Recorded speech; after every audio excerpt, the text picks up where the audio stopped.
नमस्कार, मैं परीक्षित हाड़ा, BCom third year, EFM.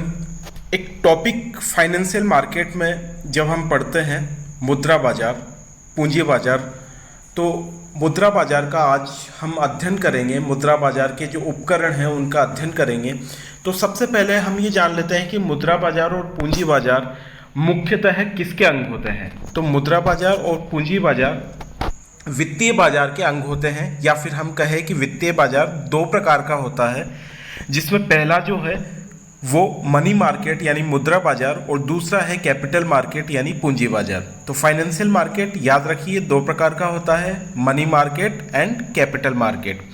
इनका अंतर क्या है? इनमें मुख्यतः मनी मार्केट और कैपिटल मार्केट में जो अंतर होता है वो अवधि के आधार पर होता है। एक वर्ष से कम की अवधि का जो मैटर है वो हम मनी मार्केट में पढ़ेंगे, और एक वर्ष से अधिक की अवधि में जो बाजार जाता है वो पूंजी बाजार में जाता है। फिर भी इसमें कुछ और अंतर हैं, उन्हें हम पढ़ते हैं। तो सबसे पहला अंतर अवधि के आधार पर ही है। पूंजी बाजार में आप देख सकते हैं कि इसकी अवधि एक वर्ष से अधिक की होती है, जबकि मुद्रा बाजार में क्या है, इसकी अवधि एक दिन से लेकर एक वर्ष तक की होती है। यानी एक वर्ष से पहले अंदर का जो मामला है वो मुद्रा बाजार का होता है।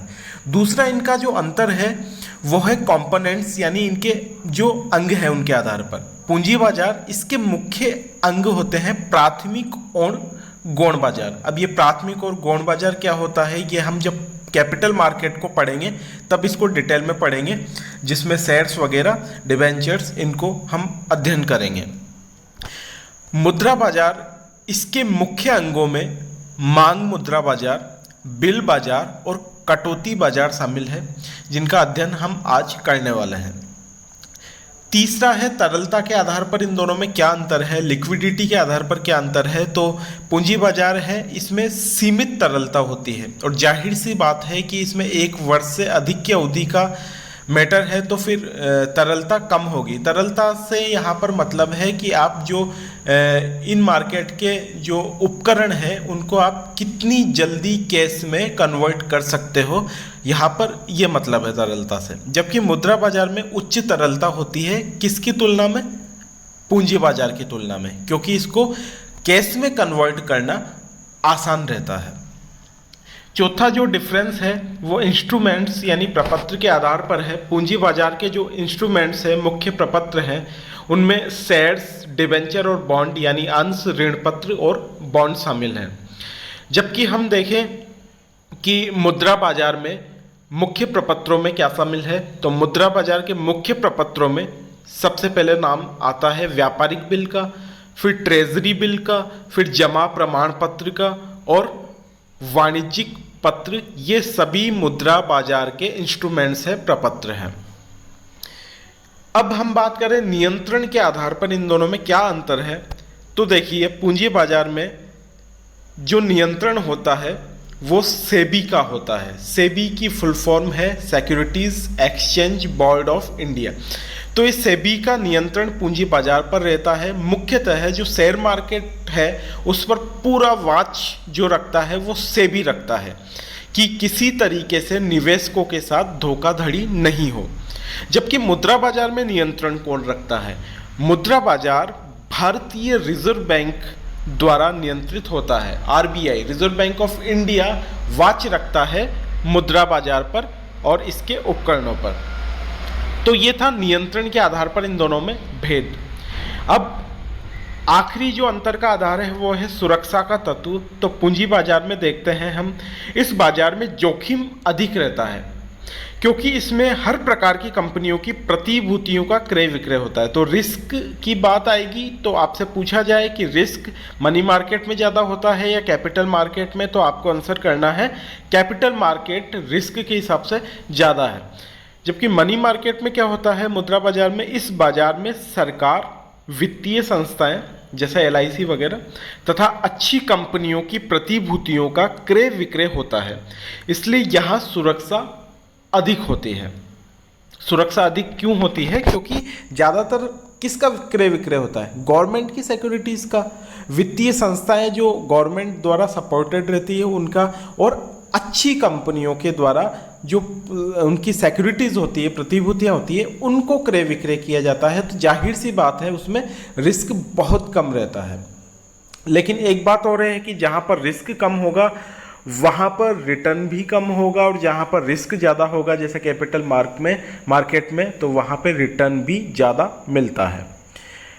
अब हम आते हैं हमारे मेन टॉपिक पर। ये तो हमने पूंजी बाजार और मुद्रा बाजार जो वित्तीय बाजार के भाग है उनमें अंतर किया। अब हमारा मेन टॉपिक तो मुद्रा बाजार है। तो मुद्रा बाजार क्या है इसके बारे में हम जानते हैं। देखिए, मुद्रा बाजार क्या है। मुद्रा बाजार भारतीय वित्तीय प्रणाली का एक महत्वपूर्ण अंग है। सामान्यतः एक वर्ष से कम अवधि के फंड तथा ऐसी वित्तीय संपत्तियां जो मुद्रा की नज़दीकी स्थानापन्न है के क्रय और विक्रय के लिए जो बाजार होता है वही मुद्रा बाजार कहलाता है। मुद्रा बाजार वह माध्यम है जिसके द्वारा रिजर्व बैंक अर्थव्यवस्था में तरलता की मात्रा को नियंत्रित करता है। देखिए, जब हमने सबसे पहला वीडियो था उसमें पढ़ा था कि जो महंगाई होती है और मंदी होती है, ऐसी स्थिति में रिजर्व बैंक ऑफ इंडिया के पास कुछ टूल्स होते हैं। उन टूल्स में हमने बात की थी कि रिजर्व बैंक ऑफ इंडिया जो CRR, SLR वगैरह होता है, उनके अलावा एक टूल और होता है जिसमें वो गवर्नमेंट सिक्योरिटीज़ को क्रय विक्रय करके लिक्विडिटी को कम या ज़्यादा कर सकता है मार्केट से। तो यहाँ पर वही बात हो रही है कि मुद्रा बाजार वह माध्यम है जिसके द्वारा RBI अर्थव्यवस्था में तरलता की मात्रा को नियंत्रित करता है। अब इसका जो सबसे पहला उपकरण है कॉल या नोटिस मनी मार्केट। तो कॉल या नोटिस मनी मार्केट क्या होता है इसे पढ़ते हैं हम। कॉल या नोटिस मनी वह पैसा है जो एक लघु अवधि के लिए उधार दिया या लिया जाता है। जब पैसा एक दिन के लिए उधार दिया या लिया जाता है तो इसे कॉल यानी ओवरनाइट मनी के रूप में जाना जाता है, एक दिन के लिए। इस तरह के पैसे को एक दिन के लिए उधार लिया जाता है और अगले कार्य दिवस छुट्टियों की संख्या की परवाह किए बगैर पर चुकता कर दिया जाता है। ठीक है, एक दिन के लिए लिया जाता है और अगला जो कार्य दिवस होगा उस पर इसको चुका दिया जाता है। इसे कॉल मनी कहते हैं। जब पैसा एक या उससे अधिक या 14 दिन से ज़्यादा समय के लिए उधार लिया जाता है तो इसे फिर हम कॉल मनी नहीं कहकर क्या कहेंगे, नोटिस मनी कहेंगे। ठीक है, तो अगर आपसे दोनों एक साथ शब्द दे दिए जाए, money call at short notice यानी जो अल्प अवधि मांग पत्र है वो क्या कहलाता है, तो आपको बस एक लाइन में उसका जवाब देना है कि बैंकों द्वारा बहुत अल्पावधि यानी 24 घंटे से लेकर 14 दिन तक की अवधि के लिए जो भी रकम उधार दी जाती है वह अल्प अवधि मांग पत्र में आती है।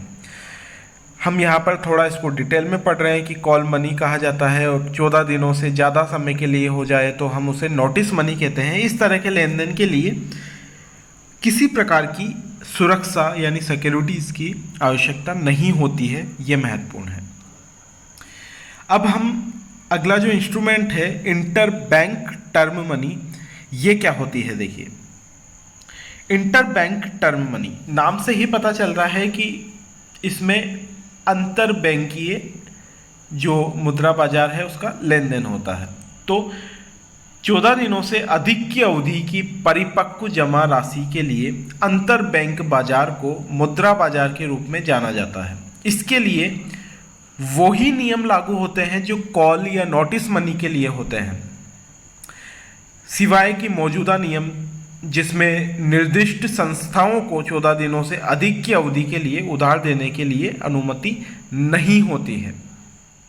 ठीक है, तो जब भी 14 दिन से अधिक का मैटर होगा तो हम इंटरबैंक टर्म मनी की बात करेंगे, और 14 दिन से कम की अगर बात होती है यानी 24 घंटे से लेकर 14 दिन तक की बात होती है तो उसे अल्प अवधि मांग पत्र यानी money notice money call at short notice कहेंगे। अब आते हैं हम अगले इंस्ट्रूमेंट पे, ट्रेजरी बिल। ट्रेजरी बिल क्या होता है और ये किस तरीके से काम करता है, इसे समझते हैं हम। तो देखिए, ट्रेजरी बिल, भारत में ट्रेजरी बिल्स की शुरुआत कब हुई? 1917 में। तो भारत में ट्रेजरी बिल्स की शुरुआत 1917 में सबसे पहली बार की गई। लघु अवधि के लिए यानी 1 वर्ष तक केंद्र सरकार द्वारा उधार लेने के साधनों को ट्रेजरी बिल्स कहा गया। जब हम 1 वर्ष के लिए गवर्नमेंट क्या करती है, उधार लेती है। गवर्नमेंट किससे उधार लेगी? गवर्नमेंट, केंद्र सरकार जब उधार लेती है तो उसे हम ये ट्रेजरी बिल कहेंगे। सरकार इसी के माध्यम से उधार लेती है। ये सर्वाधिक तरल प्रतिभूति होती है। ये आपको ध्यान रखना है कि इसमें लिक्विडिटी जो है वो सबसे ज़्यादा होती है, तरलता सबसे ज़्यादा होती है। इनका निर्गमन रिजर्व बैंक के द्वारा सरकार के लिए किया जाता है। गवर्नमेंट जब पैसा उधार मांगती है तो वो खुद इसको जारी नहीं करके अपना जो केंद्रीय बैंक है, रिजर्व बैंक ऑफ इंडिया, उसको कहेगी और रिजर्व बैंक ऑफ इंडिया इसको जारी करेगा। सरकार द्वारा ये एक तरीके का वादा होता है जिसमें एक तो तिथि दे रखी होती है कि इसे कब जारी किया गया है। 1 वर्ष से कम अवधि के भीतर राशि का भुगतान भी करना होता है और इन्हें अंकित मूल्य के लिए एक छूट के तहत जारी किया जाता है। तो जब भी ट्रेजरी बिल की बात होगी तो आपको ध्यान रखना है, भारत में ट्रेजरी बिल इसे कहा जाता है। सामान्यतः 12 माह की अवधि के लिए इसे जारी किया जाता है और 91 दिन से लेकर 364 दिन की अवधि के जारी करने की परंपरा है भारत में ट्रेजरी बिल। वापिस से सुनिए, भारत में ट्रेजरी बिल जारी करने की परंपरा कब से कब तक है? 91वें दिन से लेकर 364 दिन की अवधि तक इसको जारी करने की परंपरा है। ट्रेजरी बिल सरकार द्वारा रिजर्व बैंक ऑफ इंडिया से जारी करवाया जाता है। एक ये चीज़ महत्वपूर्ण है इसमें, और तरलता इसकी अत्यधिक होती है, एक आपको ये ध्यान रखना है। यहाँ पे आप देख सकते हैं कि ट्रेजरी बिल्स, ट्रेजरी नोट और ट्रेजरी बॉन्ड में क्या डिफरेंस है। मैच्योरिटी 1 साल तक की है तो फिर ट्रेजरी बिल है। मैच्योरिटी 1 साल से 10 साल तक की है, ट्रेजरी नोट है। और ट्रेजरी बॉन्ड कब कहलाता है? जब मैच्योरिटी 10 साल से अधिक की हो। तो तीनों अलग अलग चीज़ होती है, तीनों को कभी भी मिक्स नहीं करना है आपको। अब हम आते हैं अगले इंस्ट्रूमेंट पे, जमा राशियों का प्रमाण पत्र, जिसे हम शॉर्ट में सीडी कहते हैं। यानी जमा राशि के प्रमाण पत्र एक विनिमय मुद्रा बाजार साधन है। क्या है ये? विनिमय मुद्रा बाजार का साधन है। यह डीमैट के रूप में या एक बैंक में जमा राशि के लिए एक प्रमाण पत्र के रूप में या एक निर्धारित समय अवधि के लिए किसी अन्य वित्तीय संस्थान द्वारा जारी किया गया एक वचनबद्ध प्रमाण पत्र होता है। वचनबद्ध प्रमाण पत्र होता है। अब यहाँ पे एक शब्द आया है डीमैट के रूप में। तो ये डीमैट क्या होता है? आपने शेयर्स के बारे में भी सुना होगा कि एक डीमैट अकाउंट बनाना ज़रूरी होता है। तो पहले जो फिजिकल रूप में इसके सिक्योरिटीज़ का ट्रांजैक्शन होता था, शेयर खरीदे और बेचे जाते थे, उसके बाद में अब डीमैट अकाउंट बनने लग गया और जो शेयर्स वगैरह होते हैं वो ऑनलाइन कंप्यूटर के माध्यम से खरीदे बेचे जाते हैं। अकाउंट में ही उनका खरीदी बिक्री होती है। तो जब आप उसको इलेक्ट्रॉनिक रूप में रखते हो तो फिर ये डीमैट अकाउंट की तरह होता है। यहाँ पे बात की गई है कि जमा राशि के प्रमाण पत्र यानी सीडी को भी आप डीमैट अकाउंट के रूप में रखते हैं या रख सकते हैं। ठीक है। इसके बाद में आप कुछ महत्वपूर्ण बातें जान लीजिए सीडी के बारे में। वर्तमान में सीडी मतलब जमा प्रमाण पत्र। अच्छा, इसकी फुल फॉर्म भी आपको मालूम होनी चाहिए। तो फुल फॉर्म है इसकी सर्टिफिकेट्स ऑफ डिपॉजिट। हाँ, तो वर्तमान में सीडी जारी करने के लिए दिशा निर्देशों का नियंत्रण आरबीआई द्वारा किया जाता है। ये तो हमने पहले ही बात कर ली थी कि मनी मार्केट में पूरा का पूरा नियंत्रण आरबीआई का ही होगा, जिसमें समय समय पर संशोधन भी किया जाता है। सर्टिफिकेट ऑफ डिपॉजिट को निम्न संस्थान जारी कर सकते हैं। पहला इसमें है निर्धारित क्षेत्रीय ग्रामीण बैंक यानी आरआरबी को छोड़कर वाणिज्यिक बैंक और स्थानीय क्षेत्रीय बैंक यानी एलएबी, लोकल एरियाज बैंक। तो आरआरबी को छोड़ दें, हम क्षेत्रीय ग्रामीण बैंकों को छोड़ दें, उनका सीडी से कोई लेना देना नहीं है। तो वाणिज्यिक बैंक यानी कॉमर्शियल बैंक और एलएबी, लोकल एरियाज बैंक जो होते हैं वो इनको जारी कर सकते हैं। दूसरा इसमें जो बिंदु है वो है अखिल भारतीय वित्तीय संस्थान, जिन्हें आरबीआई द्वारा अनुमति दी गई है कि वे एक लघु अवधि के लिए आरबीआई द्वारा तय नीतियों के तहत संसाधन जुटाएं, वो भी इस सीडी को जारी कर सकते हैं। बैंकों को अपनी आवश्यकताओं के आधार पर सीडी जारी करने की स्वतंत्रता होती है। एक वित्तीय संस्थान कुल मिलाकर भारतीय रिजर्व बैंक द्वारा तय निर्देशों के आधार पर सीडी जारी कर सकता है। इसे 1989 में शुरू किया गया था। अच्छा, एक मुख्य बात और हम कर लें सीडी के बारे में कि बचतकर्ता जो उनका कोष होता है, बचतकर्ताओं के पास जो फंड होता है और अधिक विनियोग अवसर प्रदान करने के लिए जमा प्रमाण पत्र जारी करता है।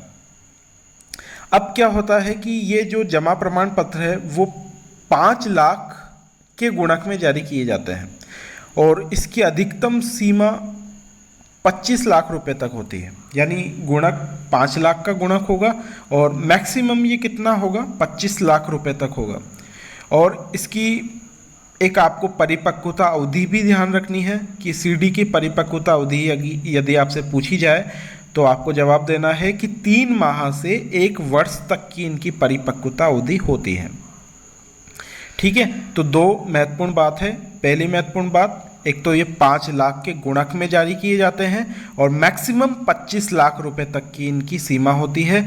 और दूसरी महत्वपूर्ण बात, इनकी जो परिपक्वता मैच्योरिटी पीरियड होता है, इनका जो परिपक्वता अवधि वो 3 माह से लेकर 1 वर्ष तक का होता है। ये आपको ध्यान रखना है। ठीक है, अब हम अगले उपकरण पे आते हैं, वाणिज्यिक पत्र। इसे हम सीपी बोलते हैं और सीपी की फुल फॉर्म आप पहले ही जान लीजिए। सीपी की फुल फॉर्म होती है कॉमर्शियल पेपर्स यानी व्यापारिक पत्र या वाणिज्यिक पत्र। इसे मूलतः वागुल समिति की संस्तुति पर मार्च 1989 को शुरू किया गया था। सीपी एक प्रतिज्ञा पत्र युक्त अल्प अवधि का प्रपत्र है जिसकी अवधि 7 से 90 दिन की होती है। 7 दिन से लेकर इनकी अवधि होती है 90 दिन तक। सीपी की न्यूनतम परिपक्वता अवधि 7 दिनों की होती है। ठीक है, और इसका निर्गमन बट्टा आधार पर होता है। अब ये बट्टा आधार क्या होता है वो हम समझेंगे अभी। सीपी साफ तौर पर एक समर्थन करने और वितरण से संबंधित समझौता होता है। ठीक है, तो यहाँ पर सबसे महत्वपूर्ण तो है इसका शुरू करने का जो वर्ष है वो आपको ध्यान रखना है 1989। समिति इसकी वागुल समिति है। अवधि इसकी 7 दिन से लेकर 90 दिन तक की होती है। अब आते हैं हम बट्टा आधार पर जो इसका निर्गमन होता है वो क्या होता है। देखिए, एक तो अंकित मूल्य होता है, जैसे 100 रुपये सीपी का अंकित मूल्य है, उस पर आपने इसको जारी नहीं करके इसको उस अंकित मूल्य से 5 रुपये कम यानी 95 रुपये पर जारी किया। जब इसकी परिपक्वता अवधि होगी तब आप 100 रुपये ले रहे हो, तो जो बीच का डिफरेंस है, डिस्काउंट है, वो इसमें प्रॉफिट की तरह काम करता है। तो यहाँ पर जो हमने निर्गमन बट्टा आधार पर होता है जिसकी बात की वो